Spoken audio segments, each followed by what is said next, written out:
تو حضرت یعقوب علیہ الصلوۃ والسلام اصل حقیقت سمجھ جاتے ہیں اور کہتے ہیں فصبر جمیل، میں تو اب صبر کروں گا، اللہ تعالیٰ مدد کرنے والا ہے۔ بہرحال اب ایک قافلہ گزرتا ہے وہاں سے، کنویں کے پاس سے، اب وہ پانی پینے کے لیے اس قافلے کے جو آدمی ہوتے ہیں وہ ڈول ڈالتے ہیں، تو اب اس ڈول میں حضرت یوسف علیہ الصلوۃ والسلام نکل آتے ہیں، تو کہتے ہیں بھئی یہ تو بچہ نکل آیا اس سے۔ تو بھائی قریبی تھے، تو وہ آنے کے بعد کہتے ہیں کہ بھئی یہ ہمارا بھاگا ہوا غلام ہے، وہ بھائی کہنے لگتے ہیں ان کے کہ ہمارا بھاگا ہوا غلام ہے، لہٰذا ہم اسے بیچ دیتے ہیں، آپ کو خریدنا ہے خرید لیں۔ 40 یا 20 درہم میں تقریباً حضرت یوسف کو وہ بیچ دیتے اس قافلے کے حوالے۔ پھر وہ قافلے والے مصر آ جاتے ہیں، وہاں سے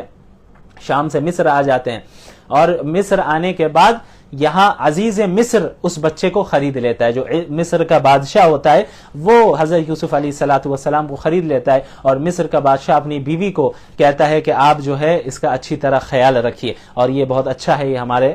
بڑے ہو کے ہمیں فائدہ بھی پہنچائے گا، ہم اسے بیٹے کی طرح پالیں گے۔ بہرحال اب حضرت یوسف علیہ الصلوۃ والسلام بڑے ہوتے ہیں، اور عزیز مصر کے ہی گھر میں، مصر کے بادشاہ کے گھر میں ان کی پرورش ہوتی ہے، وہیں پلے بڑے ہوتے ہیں، اور اللہ تعالیٰ نے انہیں بڑی خوبصورتی دی ہوتی ہے، بہت زیادہ خوبصورت ہوتے ہیں۔ تو جب یہ جوان ہو جاتے ہیں تو جو عزیز مصر ہے، مصر کا بادشاہ، اس کی جو بیوی ہوتی ہے، جس کا بہت سے علماء نے نام زلیخا بتایا ہے، بعض نے دوسرا نام بھی بتایا ہے، وہ ان پر فریفتہ ہو جاتی ہے، اور جب جذبات پر قابو نہیں رکھ پاتی ہے تو حضرت یوسف علیہ السلام کی قربت حاصل کرنے کے لیے وہ انہیں کمرے میں بند کر دیتی ہے اور چاروں طرف سے دروازے بند کر دیتی ہے، اور حضرت یوسف علیہ الصلوۃ والسلام سے ناجائز تعلقات قائم کرنا چاہتی ہیں، لیکن اللہ تعالیٰ حضرت یوسف علیہ الصلوۃ والسلام کی حفاظت فرماتا ہے، اور حضرت یوسف علیہ الصلوۃ والسلام بھاگتے ہیں دروازے کی طرف، تو یہ عورت پیچھے سے حضرت یوسف علیہ الصلوۃ والسلام کی قمیص کو پکڑتی ہے انہیں روکنے کے لیے، تو پیچھے سے قمیص کا حصہ پھٹ جاتا ہے، تو جیسے دروازے کو کھولتے ہیں حضرت یوسف علیہ الصلوۃ والسلام تو سامنے بادشاہ کھڑا ہوتا ہے، تو اب یہ عورت فوراً حضرت یوسف پر الزام لگا دیتی ہے اور کہتی ہے فما جزاء من اراد باهلك سوءا الا يسجن وعذاب الیم، کہ بھئی یہ جو ہے یہ میرے ساتھ زیادتی کر رہا تھا، تو اب اس کی سزا تو یہی ہونی چاہیے کہ اسے جیل میں ڈال دیا جائے، یا پھر جو ہے اسے سخت عذاب دیا جائے، کہ مصر کے بادشاہ کی بیوی کے ساتھ یہ ایسا معاملہ کرنا چاہا۔ تو حضرت یوسف علیہ الصلوۃ والسلام نے کہا کہ میری کوئی غلطی نہیں ہے، یہ مجھے ابھار رہی تھی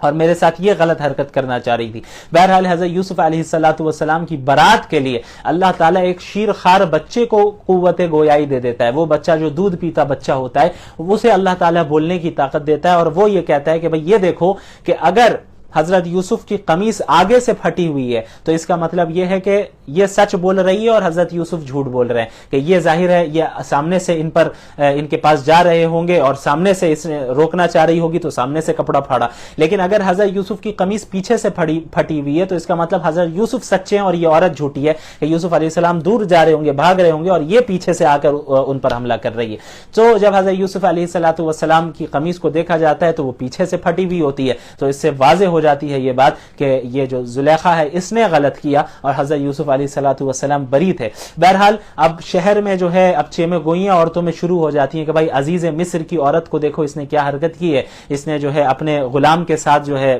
غلط حرکت کرنے کی کوشش کی۔ تو اب زلیخا کے پاس جب یہ خبر پہنچتی ہے تو وہ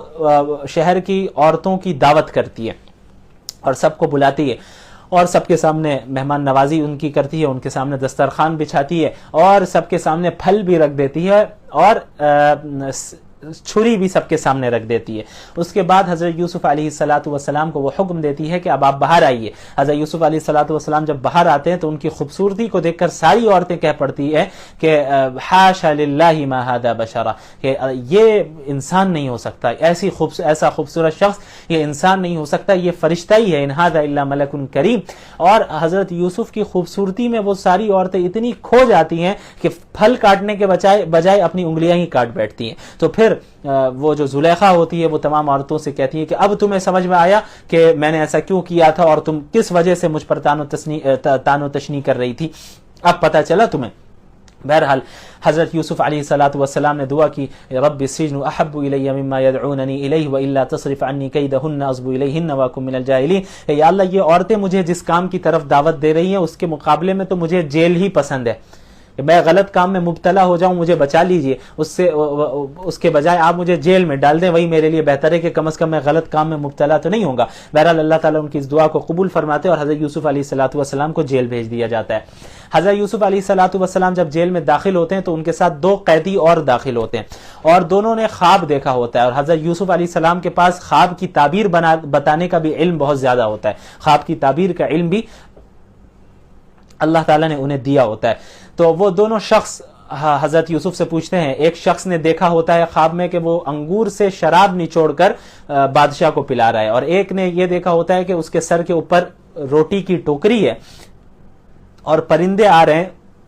اور روٹیوں کو نوچ نوچ کر اس کے اوپر سے کھا رہے ہیں. تو حضرت یوسف علیہ الصلوۃ والسلام کے سامنے یہ دونوں اپنے خواب کو رکھتے ہیں اور تعبیر کا مطالبہ کرتے ہیں. تو حضرت یوسف علیہ الصلوۃ والسلام ان سے فرماتے ہیں کہ میں ضرور تعبیر بتاؤں گا, لیکن پہلے حضرت یوسف نبی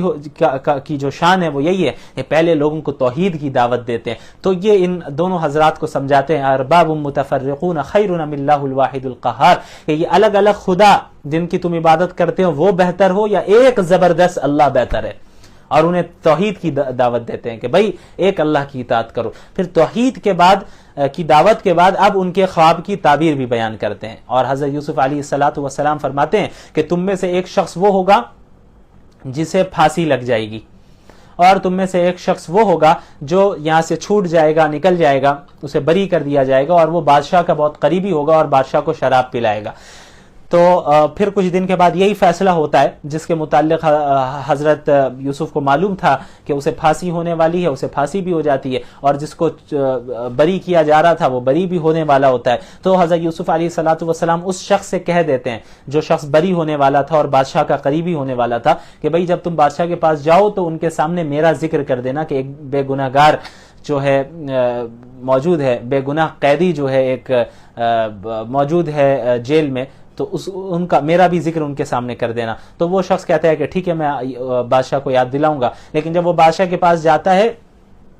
فَأَنْسَاهُ الشَّيْطَانُ ذِكْرَ رَبِّهِ فَلَبِثَ فِي السِّجْنِ بِضْعَ سِنِينَ, تو شیطان بھلا دیتا ہے اسے اس بات کا ذکر کرنے سے, تو وہ بھول جاتا ہے وہ شخص حضرت یوسف کے متعلق بادشاہ کو بتانا. تو اب کئی سال تک حضرت یوسف جیل میں ہی رہتے علیہ السلام. اس کے بعد ایک دن کیا ہوتا ہے کہ جو بادشاہ ہوتا ہے اسے خواب دکھتا ہے. اب اس خواب میں وہ کیا دیکھتا ہے وہ بادشاہ, وہ یہ دیکھتا ہے کہ 7 موٹی تازی گائے ہیں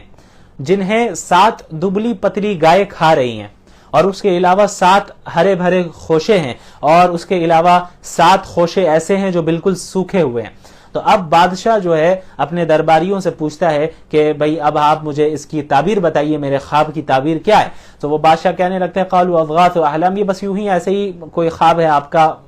جو خیال وغیرہ آپ کے دن بھر ذہن میں رہا بس وہی ہے, کوئی مطلب نہیں ہے اس کا, اور ایسے بھی ہم خواب کی تعبیر نہیں جانتے. تو جب یہ ذکر ہوتا ہے تو وہ شخص جو دربار میں موجود تھا, جو جیل سے چھوٹ کر آیا تھا, اس کو کئی سالوں کے بعد اب اچانک اس واقعے سے, خواب کے ذکر سے یوسف علیہ السلام یاد آ جاتے ہیں, اور فوراً وہ بادشاہ کو کہتا ہے ایک شخص ہے جیل میں, مجھے ان کے پاس بھیجیے, میں خواب کی تعبیر معلوم کر کے آتا ہوں. تو بھیجا جاتا ہے, حضرت یوسف علیہ الصلوۃ والسلام کے پاس وہ آتا ہے اور آ کر کہتا ہے کہ بادشاہ نے 7 موٹی تازی گائے دیکھی ہیں جنہیں 7 دبلی پتلی گائے کھا رہی ہیں, اور 7 ہرے بھرے خوشے ہیں, اور 7 سوکھے خوشے ہیں, اس کی تعبیر بتائیے تاکہ میں لوٹ کر جاؤں اور لوگوں کو معلوم ہو جائے. تو حضرت یوسف علیہ الصلوۃ والسلام فرماتے ہیں کہ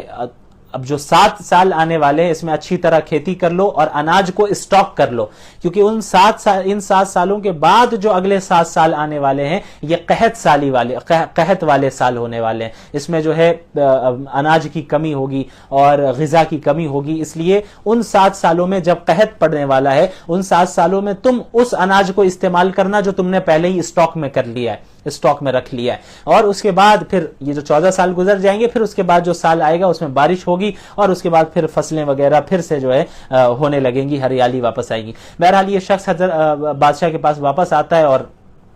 تعبیر بتاتا ہے, تو بادشاہ بہت خوش ہو جاتا ہے اور یہ کہتا ہے کہ بھئی ہاں یہ اس نے جو ہے صحیح میرے خواب کی تعبیر بتائی ہے, لہٰذا یہ شخص کوئی معمولی آدمی نہیں ہے, اس کو بلا کر لے آؤ. تو بادشاہ بھیجتا ہے حضرت یوسف علیہ الصلوۃ والسلام کے پاس ایک شخص کو کہ بادشاہ آپ کو بلا رہے ہیں, جیل سے نکالنے کو کہہ رہے ہیں. تو حضرت یوسف علیہ الصلوۃ والسلام جانے سے انکار کر دیتے ہیں اور کہتے ہیں کہ پہلے میرے معاملے کو واضح کرو, ان عورتوں سے پہلے سوال کیا جائے, بادشاہ کو کہو ان عورتوں سے پہلے میرے متعلق سوال کیا جائے کہ جس وجہ سے میں جیل میں آ گیا، ان عورتوں سے سوال کیا جائے جنہوں نے اپنی انگلیاں کاٹ لی تھی. تو بادشاہ ان عورتوں کو بلاتا ہے اور بلانے کے بعد پوچھتا ہے حضرت یوسف علیہ الصلوۃ والسلام کے متعلق. تو وہ ساری عورتیں کہتی ہیں کہ بس حضرت یوسف علیہ الصلوۃ والسلام بالکل بے گناہ ہے، انہوں نے کوئی غلطی نہیں کی، ان کی کوئی غلط نیت تھی. اور جو زلیخا ہوتی ہے وہ بھی آخر میں اقرار کر دیتی ہے کہ اصلی غلطی میری تھی، حضرت یوسف علیہ الصلوۃ والسلام نے کوئی غلطی نہیں کی تھی.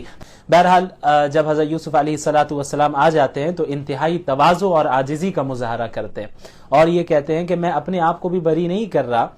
بلکہ جو نفس ہے وہ تو انسان کو بری چیزوں کو کرنے کا حکم ہی دیتا ہے سوائے جسے اللہ بچا لے. بہرحال اس کے بعد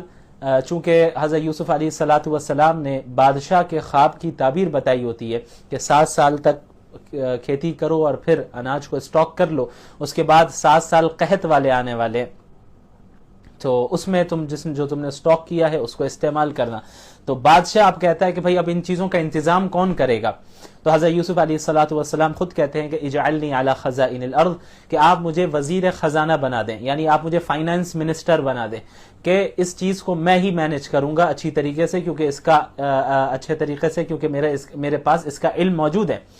تو بادشاہ جو ہے حضرت یوسف علیہ الصلوۃ والسلام کو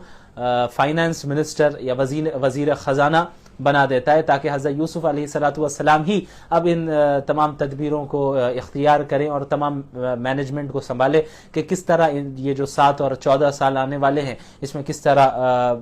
معاملہ کیا جائے.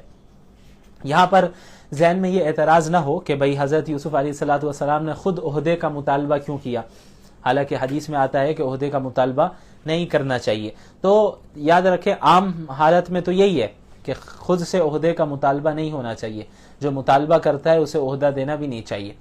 لیکن اگر آپ ایسی سچویشن میں ہو جہاں پر آپ کو معلوم ہے کہ آپ کے علاوہ کوئی اس عہدے کا اہل نہیں ہے، اور اگر آپ اس عہدے پر فائز نہیں ہوئے تو پھر کوئی نااہل آ کر اس عہدے کو ضائع کر دے گا اور کام بھی نہیں کرے گا. تو ایسے موقع پر جو شخص اہل ہے اور جو یہ جانتا ہے کہ وہ اچھی طرح کام کر سکتا ہے، اس پر اس کی ذمہ داری ہے کہ وہ آگے بڑھ کر اس عہدے کو لے. ٹھیک حضرت یوسف علیہ الصلوۃ والسلام نے بھی اسی طرح کیا، اور حالانکہ انہیں کوئی عہدے کی ضرورت نہیں تھی. نبوت کا جو منصب ہے، جو عہدہ نبوت کا ہے، اس سے بڑھ کر اور کیا عہدہ ہو سکتا ہے. بہرحال کچھ سالوں کے بعد یہ ہوا کہ وہ جو بادشاہ تھا اس نے ملک کے تمام اختیارات حضرت یوسف علیہ الصلوۃ والسلام کے حوالے کر دیے، اور اب حضرت یوسف علیہ الصلوۃ والسلام خزانے پر بھی متعین ہو گئے تھے. تو اس وقت جو ہے حضرت یوسف علیہ الصلوۃ والسلام نے یہ طے کیا کہ بھئی اب جو قحط والے سال ہیں ان میں ہر شہری کے لیے ایک متعین مقدار میں انہیں غلہ دیا جائے تاکہ سب کا گزر بسر ہو سکے. تو اب دور دور سے لوگ آتے حضرت یوسف علیہ الصلوۃ والسلام کے پاس غلہ لینے کے لیے. تو حضرت یوسف علیہ الصلوۃ والسلام کا جو اصل خاندان تھا، ان کے جو بھائی تھے، وہ لوگ بھی آتے ہیں مصر، داخل ہوتے ہیں اب غلہ لینے کے لیے. تو جیسے ہی ان کے سارے بھائی آ جاتے ہیں، وہی بھائی جنہوں نے حضرت یوسف کو کنویں میں ڈالا تھا، تو جیسے ہی وہ سب آ جاتے ہیں تو حضرت یوسف علیہ الصلوۃ والسلام انہیں دیکھ کر پہچان جاتے ہیں کہ بھئی یہ تو وہی میرے بھائی ہیں سارے. لیکن وہ سارے بھائی حضرت یوسف کو دیکھ کر نہیں پہچانتے، کیونکہ ایک لمبا عرصہ تقریباً 40 سال کی مدت گزر چکی تھی اور اس وقت حضرت یوسف بہت چھوٹے تھے. تو اب بڑے ہو گئے، اب مصر کے بادشاہ بن گئے، تو اب جو ہے وہ تو پہچان نہیں سکتے تھے، لیکن بھائی تو بڑے تھے، اس لیے حضرت یوسف جانتے تھے کہ بھائی ان کے بھائی کون ہیں. تو حضرت یوسف علیہ الصلوۃ والسلام نے اپنے بھائیوں کو دیکھا، ان کے سارے بھائی آئے ہوئے تھے، لیکن ان کا جو حقیقی بھائی تھا حضرت بنیامین جو تھے وہ نہیں آئے تھے. تو حضرت یوسف علیہ الصلوۃ والسلام نے اپنے سوتیلے بھائیوں سے پوچھا کہ بھئی تمہارے کتنے بھائی ہیں، تم کون ہو، اپنے بارے میں بتاؤ. تو وہ کہتے ہیں کہ ہمارا ایک اور بھائی ہے بنیامین، وہ ہمارے ساتھ ابھی نہیں آیا. تو بہرحال حضرت یوسف علیہ الصلوۃ والسلام ان سے کہہ دیتے کہ اگلی بار جب تم غلہ لینے آؤ تو بنیامین کو لیتے آنا، اپنے اس بھائی کو لیتے آنا، باپ شریک بھائی کو، اور اگر نہیں لے کر آؤ گے تو تمہیں ہم غلہ نہیں دیں گے. تو اب یہ لوگ پہنچتے ہیں اپنے والد کے پاس، حضرت یعقوب علیہ الصلوۃ والسلام کے پاس، اور ان کے پاس پہنچنے کے بعد کہتے ہیں کہ بھئی بادشاہ نے ایسا ایسا کہا ہے، تو اب ہمیں غلہ لینے جانا ہے، تو آپ جو ہے بنیامین کو ہمارے ساتھ دے دیجیے، ہم اس کی حفاظت کریں گے. تو حضرت یعقوب علیہ الصلوۃ والسلام کو پہلے ہی ایک بار صدمہ لگ چکا تھا حضرت یوسف کا، ان کے متعلق بھی انہوں نے یہی کہا تھا کہ ہم ان کی حفاظت کریں گے، لے جانے دیجئے. تو حضرت یعقوب ان سے کہتے ہیں کہ بھئی میں اس بار لے جانے نہیں دوں گا،